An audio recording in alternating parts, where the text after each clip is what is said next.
All right. Welcome back to another episode of Revealed Apologetics. I'm your host, Eli Ayala. And again, it's been a while, but I'm trying my best. So I hope you guys enjoy this episode. I'm going to try my best to put out episodes more frequently. Once again, things have been pretty busy. So I appreciate patience, and I appreciate a lot of the support. Got a lot of messages from people. I'm happy to see when I post a video, people are like, "Hey man, where have you been? I'm so happy you put something else out." I really appreciate that. That's super encouraging. This is an episode entitled "The Myth of the Given," and so we're going to be talking about what this idea is and its application to a presuppositional apologetic approach. But before we get into that, I just want to give folks a heads up. I'm super excited to be able to. Let me turn this off here. I'm super excited because I have a few speaking engagements coming up. I'll be speaking out in Pennsylvania, speaking at a school. I'll be speaking to the students and taking questions and things like that. And then I'll be giving a talk to the faculty and the parents at a school up in Pennsylvania on the importance of apologetics and how to how to do apologetics or teach apologetics within the context of the classroom and in the home. So super excited to have that opportunity. Also, I've just been recently invited to fly out to Kansas to be the keynote speaker at an apologetics conference over there. I always say down there or up there. I'm in North Carolina, so I think I'm from New York originally. So when I go to New York or to Pennsylvania, I say up there. I've never been to Kansas before, so I have to kind of reorient myself. So I was invited over there to be the keynote speaker on an apologetics conference where we'll be talking about the importance of apologetics and evangelism and its application to Roman Catholicism. And we might throw in some skepticism and atheism there as well. But apparently, talking to my contact there, he wants me to focus on apologetics within the context of speaking with Roman Catholics. So super excited for that. That's just in November. And then I have another speaking engagement all the way out in January where I'll be going up to New York to talk at a youth conference there on apologetics as well. So got a lot of things going on. On top of that, I am a middle school teacher. I teach 7th and 8th grade Bible and logic.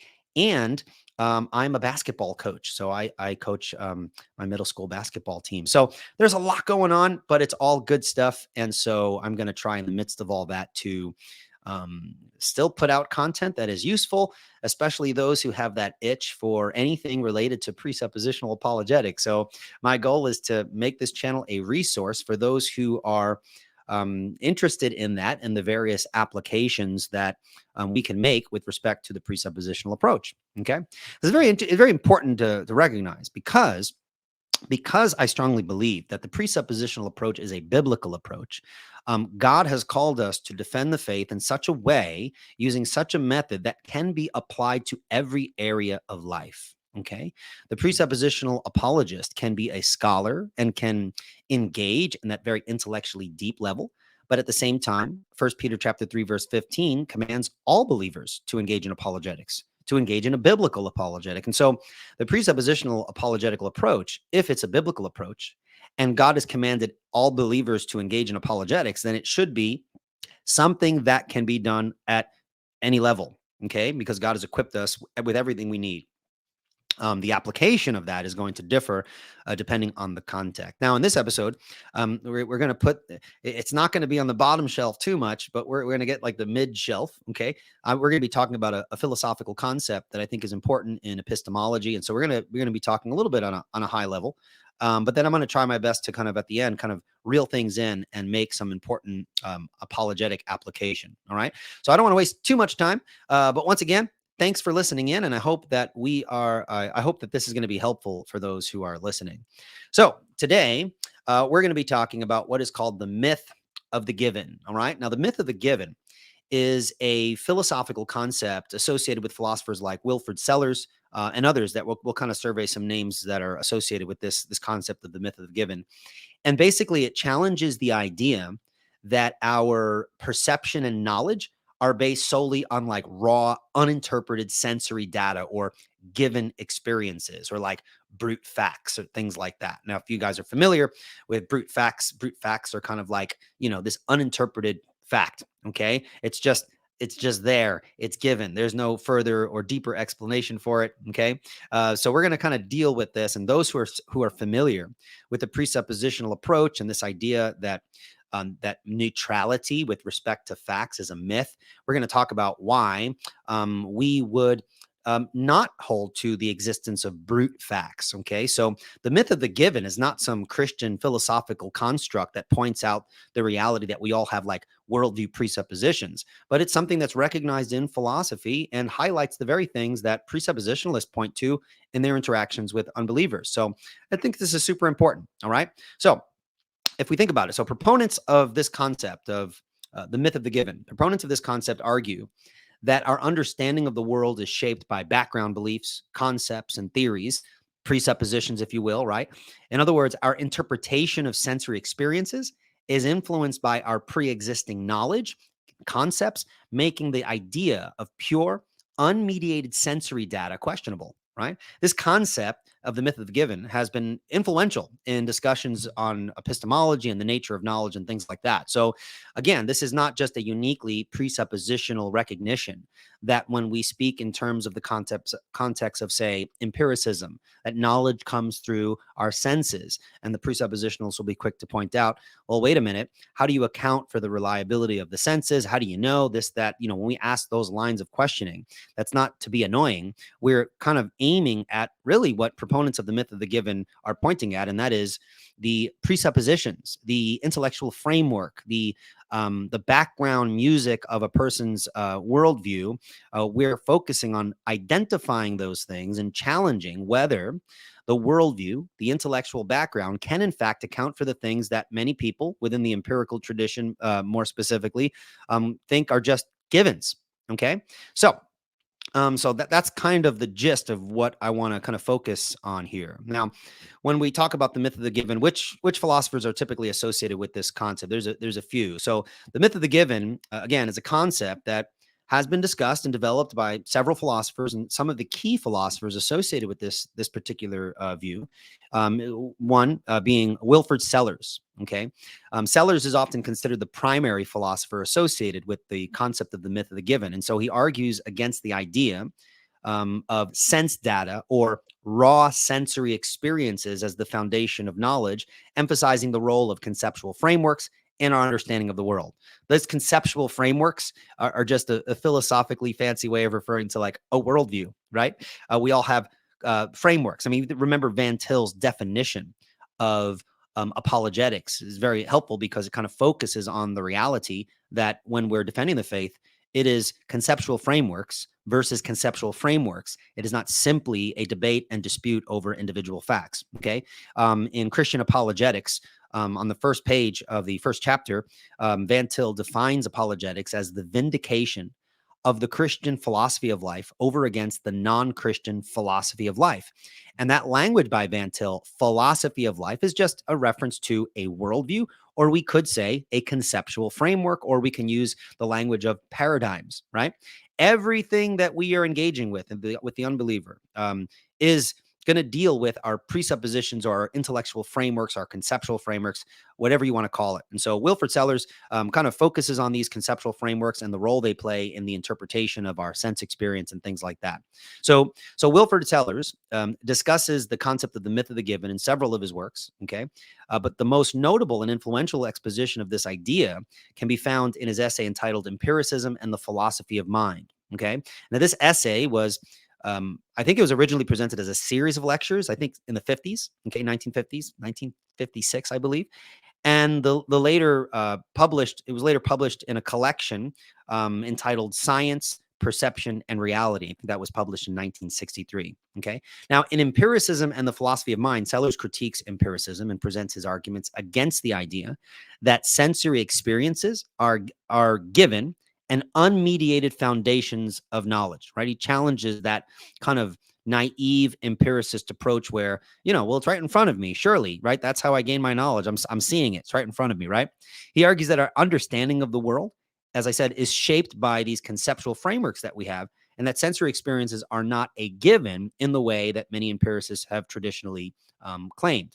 All right. This specific essay is considered one of Sellars' most important contributions to contemporary philosophy, and he's had a significant impact on discussions related to epistemology, philosophy of mind, and the philosophy of perception.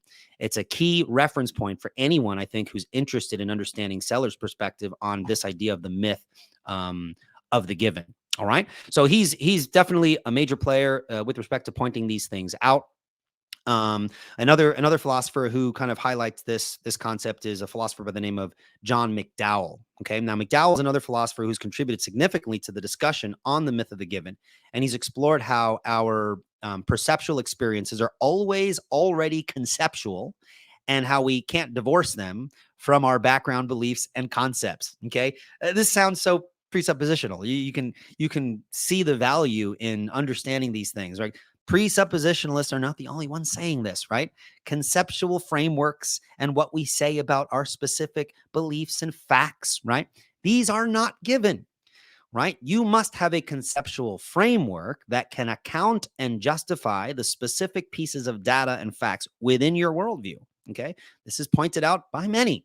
Okay, so the presuppositionalist, we find value in asking those deeper questions, and the critics of the presuppositionalist perspective can't claim that presuppositionalists just ask the "how do you know" question just to get under the unbeliever's skin, right?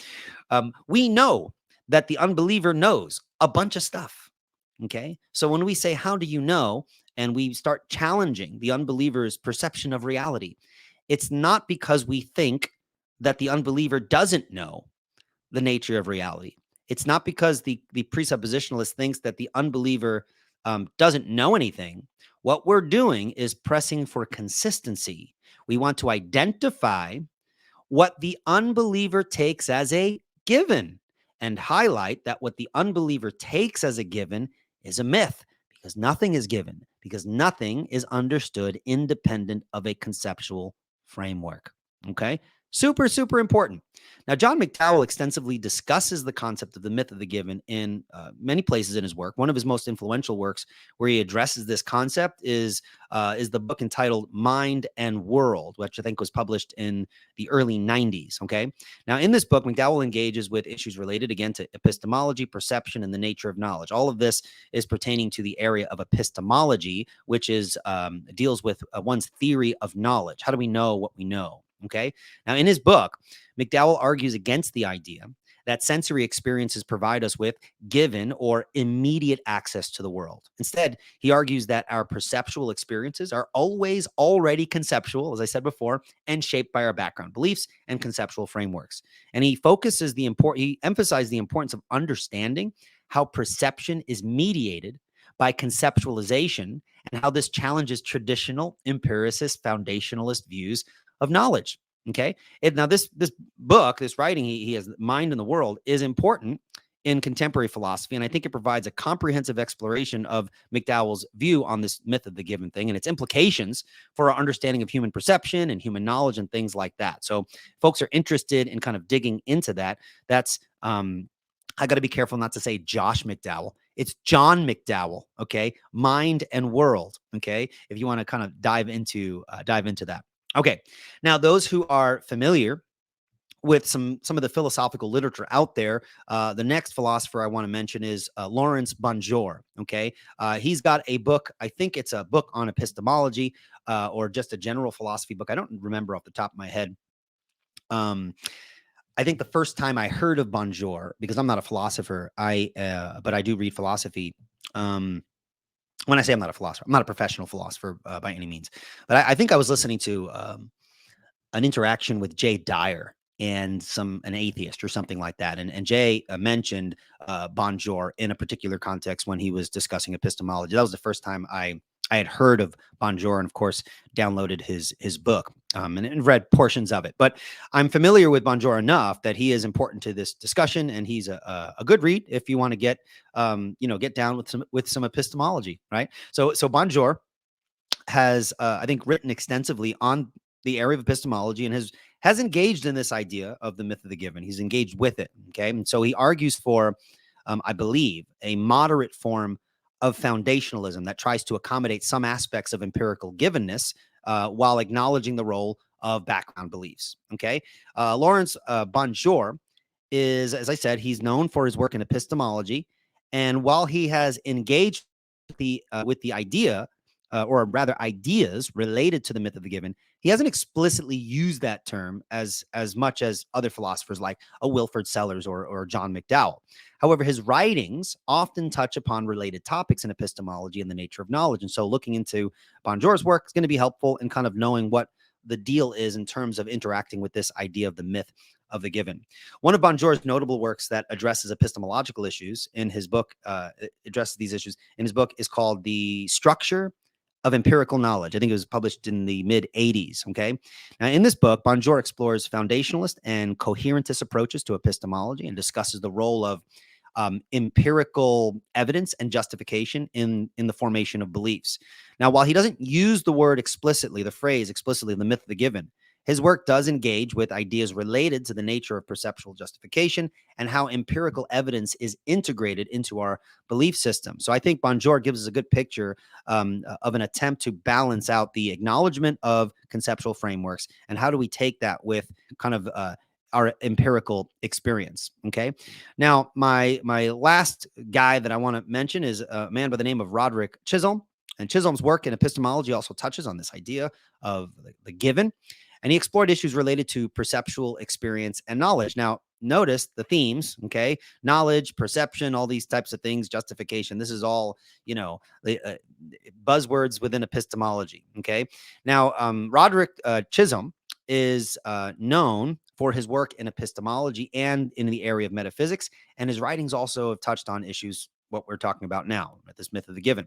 Chisholm is particularly noted for his work on perception and epistemic foundationalism. If you're unaware of what foundationalism is, foundationalism or foundationalists hold that there are some basic or foundational beliefs that are certain and require no further justification.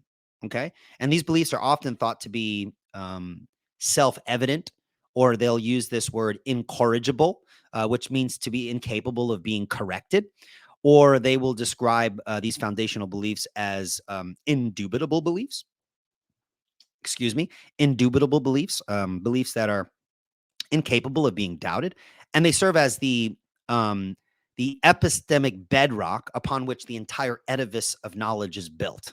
Okay, now that's my understanding of foundationalism. So a foundationalist, that's my understanding of the foundationalist position. That's when my mouth works. That's what I was meaning to say.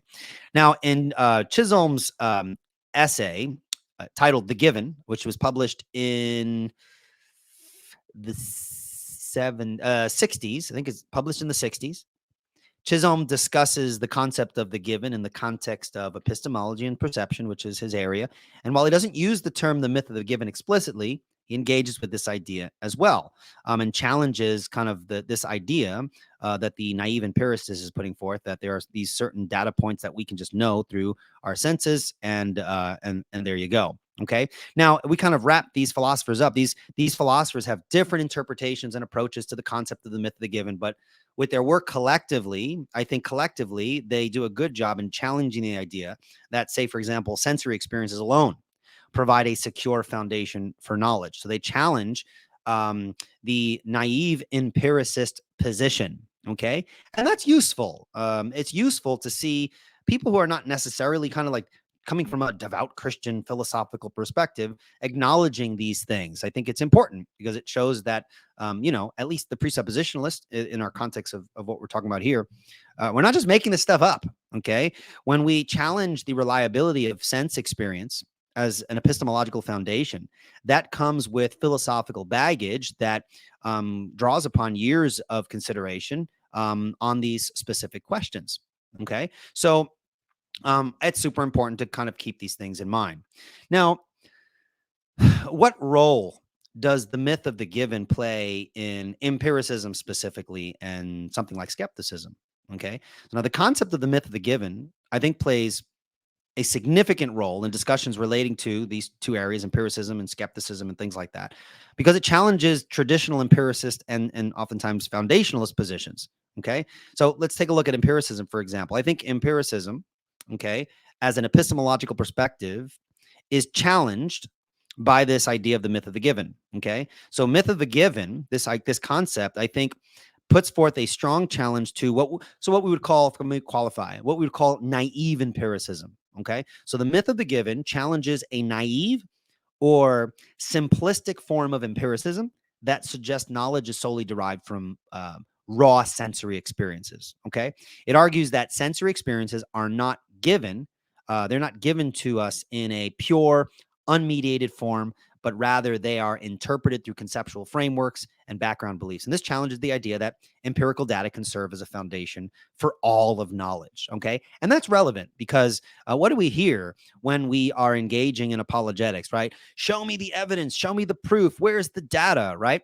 And typically when skeptics say that, at least skeptics who hold to a naive empiricist perspective, what they mean is give me a look and see demonstration. Because while they don't say that that's their position, the standards of evidence that they often demand will reflect that very point. And so understanding the myth of the given, that it's a point of discussion and really the way that the myth of the given challenges naive empiricism is very presuppositional. I think it's a very important thing to bring up. And knowing that it was brought up not simply by other presuppositionalists or other Christian philosophers, I think that's a very important point. Okay. Now, what about epistemological skepticism? The myth of the given, I think, can lead to a form of epistemological skepticism, particularly concerning the certainty of our knowledge. If sensory experiences are not foundational and are influenced by our background beliefs, skeptics might argue that we can't be certain about the accuracy or reliability of our beliefs about the external world. Okay. Now, the myth of the given also challenges foundationalism on various grounds as well, but I don't want to get too off into that. So in light of what the myth of the given is, okay, that the given, with respect to naive empiricism, is not a given because we have conceptual frameworks, we have presuppositions, we have background music playing in our mind in terms of our worldview philosophy. How do we make the presuppositional application, or just broadly speaking, the apologetic application? Okay. So, as a presuppositional apologist, being aware of the issues relating to this concept of the myth of the given and its implications for things like empiricism and skepticism, I think can be useful in several ways. Okay. Number one, I think being familiar with this concept helps strengthen the presuppositional approach. Okay. Presuppositional apologetics emphasizes the importance of presuppositions or foundational beliefs in shaping one's worldview and interpretation of evidence. Understanding the challenges posed by the myth of the given, this concept that we've been talking about, allows presuppositional apologists to articulate their position more effectively because we are then speaking in terms of those broad worldview categories. They remind us of the importance of seeing people as walking worldviews, right? That's super important. Okay. So the myth of the given also, and this acknowledgement of presuppositions and conceptual frameworks, helps us in critiquing various secular worldviews. Okay. Knowledge is, as I said, always interpreted through one's presuppositions, including those related to what we believe about empiricism and what we believe about, philosophical foundationalism and things like that. Now, by engaging with the idea of the myth of the given, presuppositional apologists can critique secular worldviews that rely on empiricism and foundationalist views. And they could argue that these positions fail to account for the role of presuppositions in shaping human understanding. And they do not avoid the issue of circularity, which is something that often comes up, especially when you're talking to foundationalists, right? As each of these positions have assumptions baked into them that can be challenged. And from the presuppositional perspective, because neutrality is a myth, okay, we should challenge those assumptions. All right. Also, thinking along these lines help highlight the role of specifically Christian presuppositions. Presuppositional apologists often emphasize the importance of Christian presuppositions as the foundation for a coherent worldview. The knowledge of the myth of the given allows us to argue that just as secular worldviews are shaped by presuppositions, Christian presuppositions, okay, we have presuppositions as well, are more coherent and consistent. They are a more coherent and consistent framework for understanding the world than these other options. Again, that's going to be useful because when we highlight these issues, when we offer the critique okay, the internal critique of the unbeliever, because the discussion has moved in the direction of worldviews and presuppositions and conceptual frameworks, this gives us an opportunity to then show the strength of the Christian worldview through its coherency and its ability to justify the very things that we have just argued the unbeliever cannot justify, okay? All right. So it also helps us address these epistemic issues. So the myth of the given raises epistemic questions and challenges the certainty of certain knowledge claims. Presuppositional apologists can use this as an opportunity to argue that without a solid foundation in Christian presuppositions, a secular worldview specifically struggle to provide a secure basis for knowledge and say something like ethics. That might be a useful thing to include there as well. Okay. So presuppositional apologetics often engages with epistemic skepticism by arguing that skepticism itself is self-defeating and that Christian presuppositions provide a more robust and fully orbed foundation for knowledge. Okay. Being aware of issues relating to this idea of the myth of the given, I think can help presuppositional apologists address skeptical challenges more effectively. So if I can summarize, okay, if I can summarize everything, being aware of the issues raised by this idea of the myth of the given can enhance the presuppositional apologetic approach by allowing apologists to engage more deeply with epistemological and philosophical challenges posed by secular worldviews, empiricism, and skepticism. It provides a framework for highlighting the importance of Christian presuppositions as a foundation for knowledge and worldview coherence. Okay, this is very important because the idea of worldview coherence is part of our argument. It's not the entirety of our argument. All right, presuppositionalists need to be very careful here. To say, for example, that the Christian worldview is logically coherent is not to say that the Christian worldview is true. If the Christian worldview is true, it must be coherent. But a coherent worldview doesn't mean it's a true worldview. Okay, so we're going to have to argue some more beyond the point of showing coherence, but the demonstration of coherence, I think, is very important, especially when you show the coherence of the Christian worldview side by side with the incoherence of a non-Christian worldview. Okay, so all this to say, if I were to summarize everything, okay, the myth of the given, this idea that there are no brute givens, especially with respect to something like naive empiricism, things like this. We should be loud and proud in asking the questions, by what standard? How do you know? And as Christians, when asked that question, we can highlight the Christian presuppositions and the conceptual frameworks that's provided for us by Scripture. We are able and equipped to answer those difficult epistemological and philosophical questions, because we would argue that Christianity has the answers to those tough philosophical questions. I think this is often a complaint from a lot of skeptics and critics of presuppositionalists and skeptics and critics of Christianity. They'll say, well, Christians just think they have all the answers. You know, what the presuppositionalists will do, you'll often hear on Facebook or, you know, some aspect of social media, you'll often hear, well, all presuppositionalists do is find problems in philosophy, difficult problems in philosophy that no one could answer. And then they'll use that and say, see, you can't answer these questions, nani poo-poo, right? We don't really say that in discussion, but you know what I mean? But the presuppositionalists, well, we have an explanation, God, right? That's not what we're doing, okay? And the fact that there are problems in philosophy does not mean that Christianity shares all of those problems. Now, maybe there are some problems that Christianity, not that that Christianity can't provide a coherent response, but it's true. The scriptures aren't a philosophy text. So there are going to be questions for the Christian philosopher that we can't answer because of insufficient data. But in terms of providing a base that makes intelligible the things that we do give an account for, right? These basic, what we call these preconditions of intelligibility, you know, the Christian worldview can provide those things.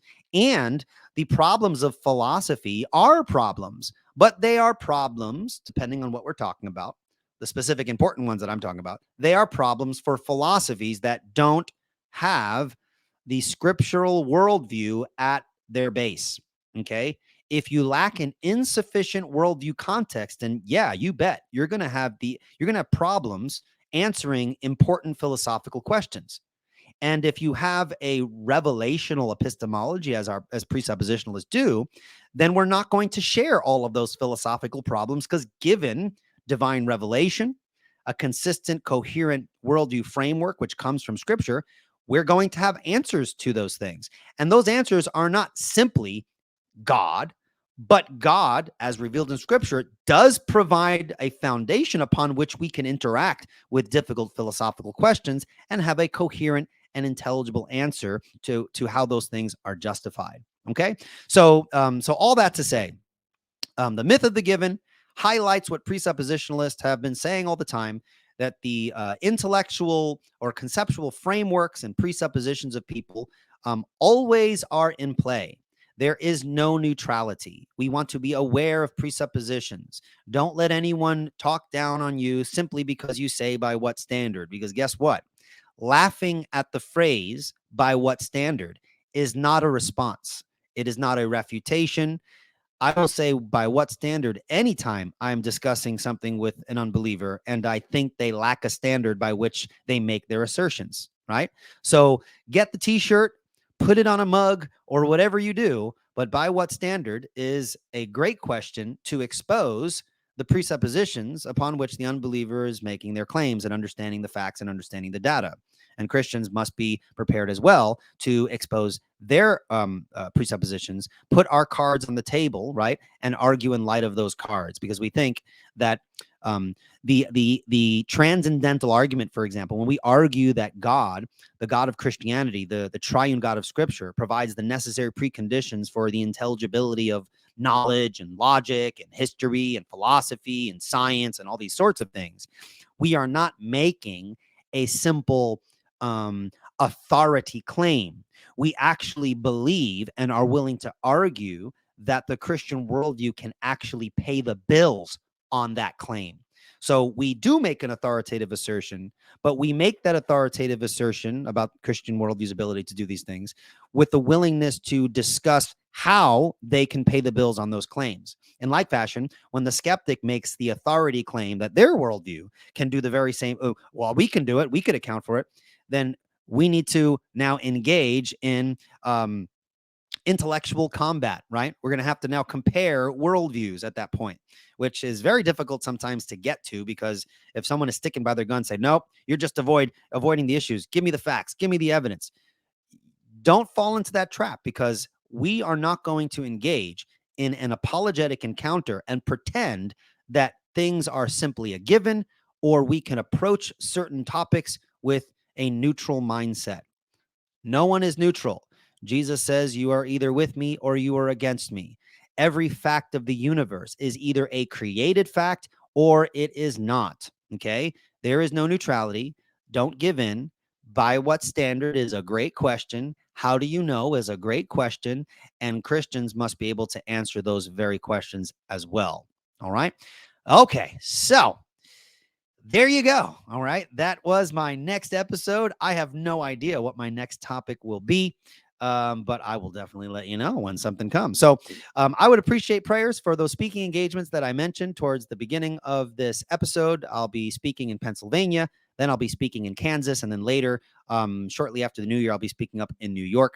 If you need a speaker or a workshop leader or someone to teach your church apologetics or something like that, you could reach out to me. I when I'm not doing this, I'm teaching. When I'm not teaching or doing this, I'm a traveling speaker. So you can literally invite me to your event and I will come. So if you go to revealedapologetics.com, you can message me there if you're interested in something like that.